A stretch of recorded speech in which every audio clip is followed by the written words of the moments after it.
වුණාකෝ. අද මොහේ යන්නද? පොඩි ගමනක් ඉතින්. අද ජීන් එනවකෝ. ඉමයා අද වාඩි යෝගේනේ. නැතුව ඉතින් අදරටත් එනවා සෙට් එකම. නියමයි ඈ. හෙලෝ. මහත්තයා ඔයාගේ වාහන තුනේ ෆිනෑන්ස් එක ඇරියස් වෙලා තියෙන්නේ.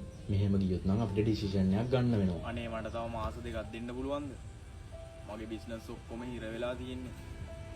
මං අනිවාර්යයෙන්ම සල්ලි දාන්න. සෝරි මහත්තයා, ඇත්තටම එහෙමනම් කරන්න විදිහක් නැහැ. මොකද ඔයාගේ ෆිනෑන්ස් එක ඇරියස් වෙලා තියෙන්නේ මාස 6ක ඉඳන්.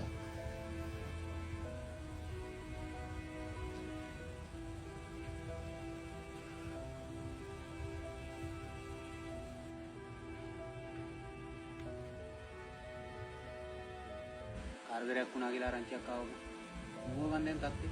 ඔව් බා. වාහන ටිකත් ඔක්කොම අරන් ගියා බං ෆිනෑන්ස් එකෙන් ඇවිල්ලා. බිස්නස් ඔක්කොම හිර වෙලා හිතා ගන්නවත් බෑ.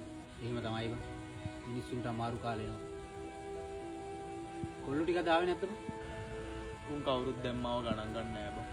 මේ වගේ වෙලාවක උන් බාපු එක මට නම් ලොකු දෙයක් බං. ඇත්තටම මාරම යාළුවෙක්. බෝ වැඩි හිතන්න එපා. අපි හිමීට නැගිටලා ගේමක් ගහමු. ඔබට මං ඉන්නවා. මට ඒ වාතේ නැත්තේ.